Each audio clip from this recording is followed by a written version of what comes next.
পূর্ণ শক্তি নিয়ে আবারও মাথাচাড়া দিয়ে উঠেছে হামাস। ফিলিস্তিনের স্বাধীনতাকামী সংগঠনটির হামলায় সোমবার গাজায় 5 ইসরায়েলি সেনা নিহত হয়েছে।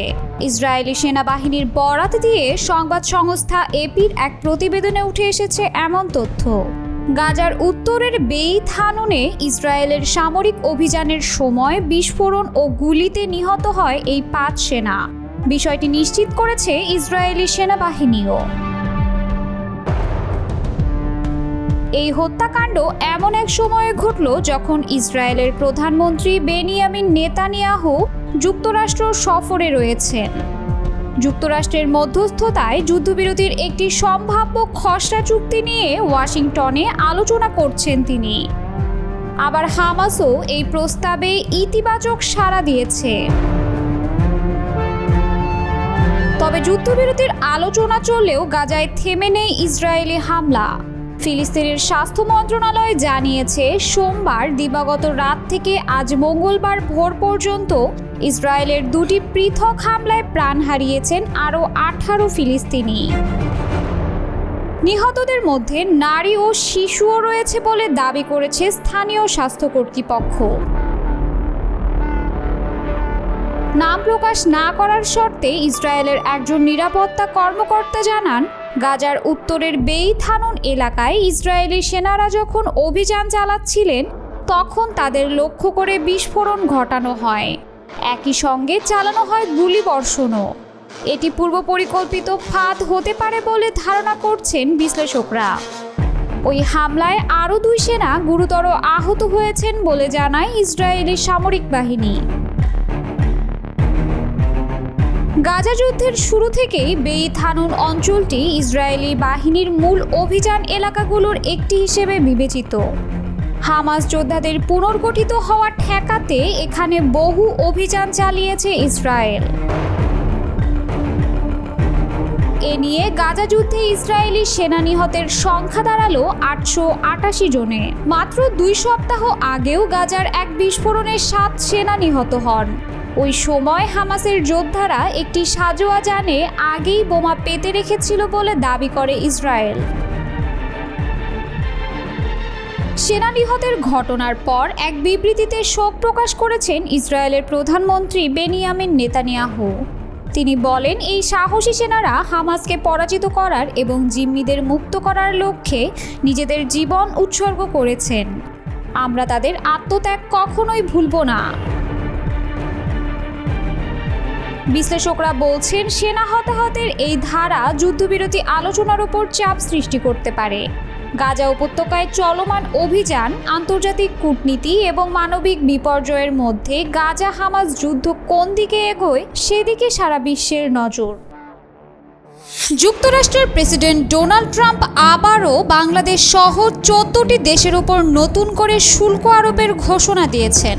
আগামী 1 আগস্ট থেকে নতুন শুল্ক কার্যকর হওয়ার কথা জানান ট্রাম্প। তবে 25 থেকে 40% শুল্ক আরোপিত দেশগুলোর সুযোগ রয়েছে আলোচনা করার, অর্থাৎ দেশগুলোর দর কষাকষির সুযোগ তৈরি করে দিয়েছেন ট্রাম্প।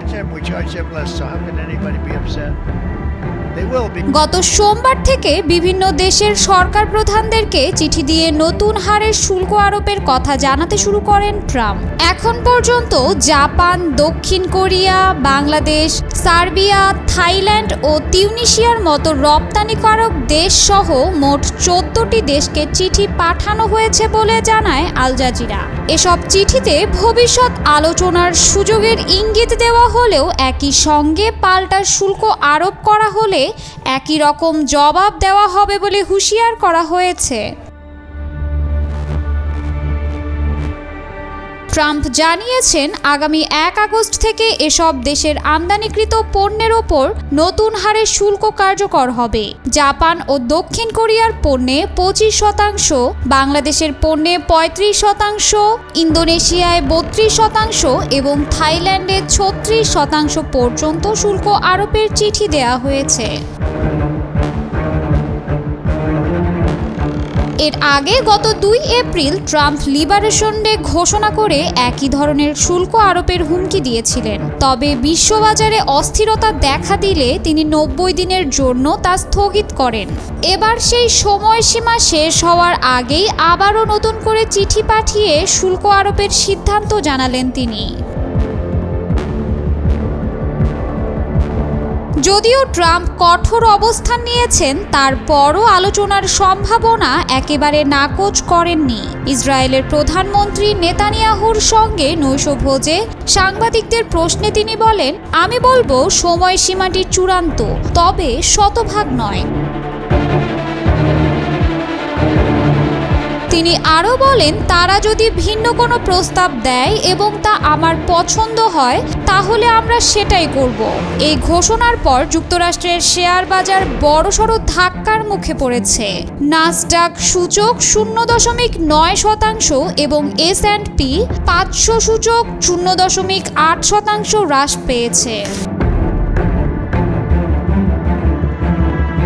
এদিকে ট্রাম্পের এই ঘোষণায় যুক্তরাষ্ট্রের মিত্রদের মধ্যে উদ্বেগ তৈরি হয়েছে। জাপানের প্রধানমন্ত্রী শিগেরু ইশিবা একে অত্যন্ত দুর্ভাগ্যজনক বলে মন্তব্য করেছেন।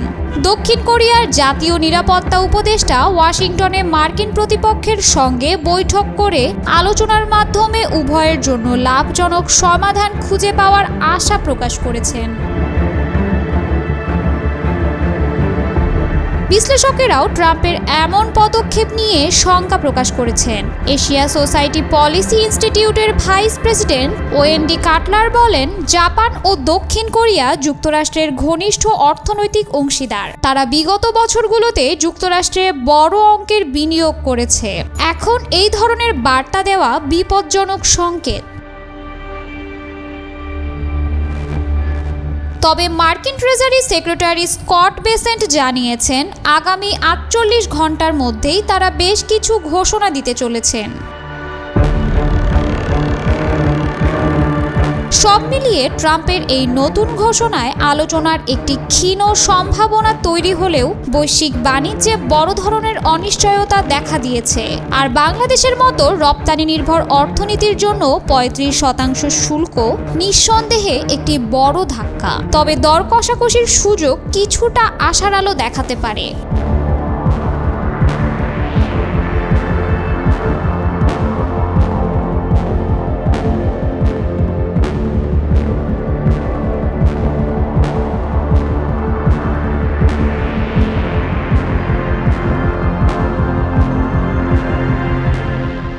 ইরানের প্রেসিডেন্ট মাসুদ পেজেশকিয়ানকে নিয়ে ইসরায়েলের গোপন চক্রান্ত এবার প্রকাশ্যে এলো, যা রীতিমতো হইচই ফেলে দিয়েছে ইরান জুড়ে। প্রেসিডেন্ট পেজেশকিয়ান নিজেই জানান, ইসরায়েল তাকে হত্যার চেষ্টা করেছিল। এক বৈঠকের পর তার অবস্থান লক্ষ্য করে বোমা হামলা চালানো হয় বলে জানান তিনি। এএফপির বরাতে দ্য গার্ডিয়ানের এক প্রতিবেদনে উঠে এসেছে এমন তথ্য। তবে এই হামলা সাম্প্রতিক ইরান ইসরায়েল যুদ্ধের সময় হয়েছিল কিনা সে বিষয়ে বিস্তারিত কিছু বলেননি তিনি। মার্কিন উপস্থাপক টাকার কার্লসনকে দেওয়া এক সাক্ষাৎকারে পেজেশকিয়ান বলেন, ইসরায়েল আমাকে হত্যা চেষ্টার পদক্ষেপ নিলেও ব্যর্থ হয়েছে। ইরান ইসরায়েল যুদ্ধের পর এটি ছিল পশ্চিমা কোনো গণমাধ্যমকে দেওয়া প্রেসিডেন্ট পেজেশকিয়ানের প্রথম সাক্ষাৎকারগুলোর একটি। সাক্ষাৎকারে তিনি আরও বলেন, আমার ওপর যে হামলা চালানো হয়েছিল এর পেছনে যুক্তরাষ্ট্র নয়, ছিল ইসরায়েল। আমি একটি বৈঠকে ছিলাম এবং তারা সেই স্থানেই বোমা ফেলতে চেয়েছিল। এদিকে মার্কিন প্রেসিডেন্ট ডোনাল্ড ট্রাম্প আগে থেকেই দাবি করে আসছেন, ইরানের সর্বোচ্চ নেতা আয়াতুল্লাহ খামেনিকে হত্যা করতে চেয়েছিল ইসরায়েল, কিন্তু তিনি সেই পরিকল্পনা আটকে দেন। কিন্তু ৩ সপ্তাহ পর একটি ধর্মীয় অনুষ্ঠানে খামেনির অংশগ্রহণ স্বস্তি ফিরিয়ে আনে ইরানিদের মধ্যে। বিশ্লেষকরা বলছেন, ইরানের নির্বাচিত প্রেসিডেন্টের ওপর হামলার চেষ্টা ইসরায়েলের কৌশলগত অবস্থানে একটি বড় পরিবর্তনের ইঙ্গিত দেয়। তারা কেবল সামরিক ও পরমাণু অবকাঠামো ধ্বংস নয়, বরং রাজনৈতিক নেতৃত্বকেও লক্ষ্য করছে। আগে যুদ্ধ চলাকালে ইসরায়েল দাবি করে তারা ইরানের ৩০ জন শীর্ষ নিরাপত্তা কর্মকর্তা ও ১১ জন পরমাণু বিজ্ঞানীকে হত্যা করেছে এবং যুক্তরাষ্ট্রের সহায়তায় ইরানের প্রধান ৩টি পরমাণু কেন্দ্র ধ্বংস করেছে। যদিও পরবর্তীতে জানা যায় হামলার আগেই কেন্দ্রগুলো থেকে ইউরেনিয়াম সরিয়ে ফেলায় তেমন একটা ক্ষতি করতে পারেনি ইসরায়েল। তবে এসব হুমকির মধ্যেও প্রেসিডেন্ট পেজেশকিয়ান ও পররাষ্ট্রমন্ত্রী আব্বাস আরাকচি প্রকাশ্যে বিভিন্ন অনুষ্ঠানে যোগ দিয়েছেন। প্রেসিডেন্ট আজারবাইজানে আন্তর্জাতিক সম্মেলনে অংশ নেন আর পররাষ্ট্রমন্ত্রী সফর করেছেন ব্রাজিল, মিশর এবং রাশিয়ায়। সাক্ষাৎকারে পেজেশকিয়ান বলেন, এই যুদ্ধ আমরা শুরু করিনি, আমরা চাই না যে এটি আরও এগিয়ে যাক। তিনি উল্লেখ করেন তার নির্বাচনী প্রতিশ্রুতি ছিল জাতীয় ঐক্য গঠন এবং প্রতিবেশীদের সঙ্গে বন্ধুত্বপূর্ণ সম্পর্ক স্থাপন। তিনি জানান যদি যুক্তরাষ্ট্রের সঙ্গে আস্থা পুনরুদ্ধার করা যায় তাহলে ইরান পরমাণু আলোচনা পুনরায় শুরু করতে রাজি। তিনি বলেন আমরা আলোচনায় ফিরে যেতে প্রস্তুত, তবে একটি প্রশ্ন থেকেই যায়, আলোচনার মাঝপথে যদি আবার ইসরায়েল আমাদের উপর হামলা করে তখন আমরা কিভাবে আবার আস্থা রাখব। ট্রাম্পকে হত্যার ষড়যন্ত্রে ইরান জড়িত কিনা এমন প্রশ্নের জবাবে প্রেসিডেন্ট পেজেশকিয়ান তা সরাসরি অস্বীকার করেন। আন্তর্জাতিক পরমাণু শক্তি সংস্থা IAEA কে ইরানে ফিরে আসার অনুমতি দেওয়া হবে কিনা এ প্রসঙ্গে তিনি জানান, পরমাণু স্থাপনাগুলোর ক্ষয়ক্ষতির মাত্রা এখনও আমরা জানি না। সেগুলো এতটাই ক্ষতিগ্রস্ত যে এখন সেগুলোয় প্রবেশের অবস্থা নেই। পরিস্থিতি স্বাভাবিক হলে পরিদর্শনের বিষয়টি বিবেচনা করা যেতে পারে। তিনি আরও জানান, আন্তর্জাতিক আইন লঙ্ঘন করে চালানো এই হামলার বিষয়ে IAEA এর নীরবতা ইরানের জনগণের মধ্যে গভীর অবিশ্বাসের জন্ম দিয়েছে।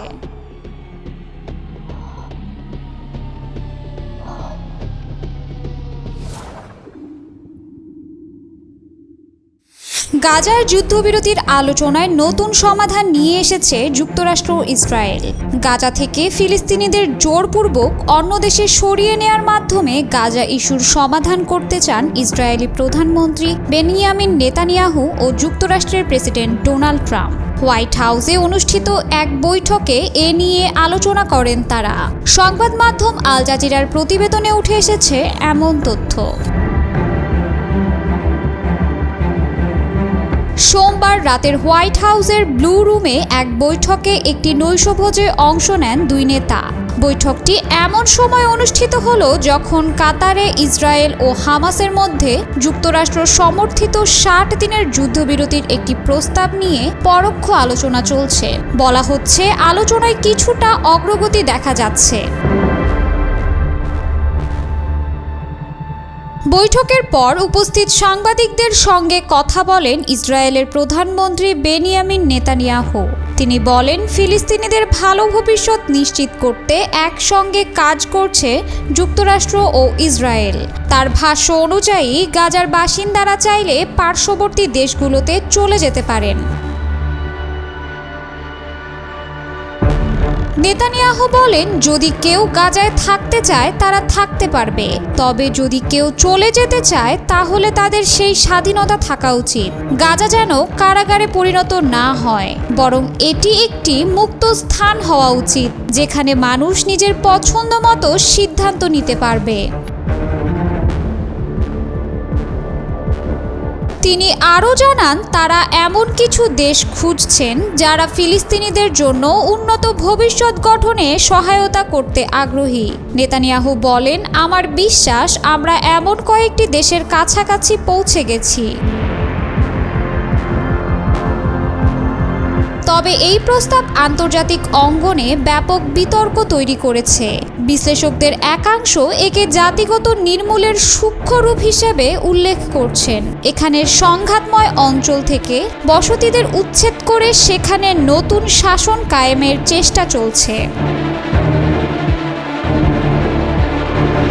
অন্যদিকে ডোনাল্ড ট্রাম্প বলেন, পরিস্থিতি নিয়ে আশাবাদী হওয়ার মতো কিছু বিষয় ঘটছে। তিনি দাবি করেন, আশেপাশের দেশগুলোর পক্ষ থেকে এ পরিকল্পনায় চমৎকার সহযোগিতা পাওয়া যাচ্ছে। উল্লেখ্য, চলতি বছরের শুরুতে ট্রাম্প গাজাকে মধ্যপ্রাচ্যের রিভিয়েরা বানানোর পরিকল্পনার কথা বলেন, যেখানে নতুন অবকাঠামো গড়ে তুলে অঞ্চলটিকে পর্যটন কেন্দ্র হিসেবে গড়ে তোলার স্বপ্ন দেখানো হয়। তখন তার এই মন্তব্য আন্তর্জাতিক মহলে ব্যাপক ক্ষোভ ও উদ্বেগ সৃষ্টি করেছিল। বিশ্লেষকদের মতে, গাজা থেকে ফিলিস্তিনিদের জোরপূর্বক সরিয়ে দেওয়া মানবাধিকার লঙ্ঘনের শামিল, কারণ দীর্ঘদিন ধরে যেসব পরিবার সেখানে বসবাস করছে তাদের উচ্ছেদ করা আন্তর্জাতিক আইনের পরিপন্থী হতে পারে। এই প্রস্তাবের পেছনে একদিকে রয়েছে সামরিক ও রাজনৈতিক কৌশল, অন্যদিকে যুক্তরাষ্ট্রের মধ্যস্থতায় শান্তি আলোচনার চেষ্টা। এখন দেখার বিষয়, যুদ্ধবিরতির সম্ভাবনা আর বাস্তুচ্যুতির প্রস্তাব দুটির মধ্যে কোনটি বাস্তবতায় রূপ নেয়।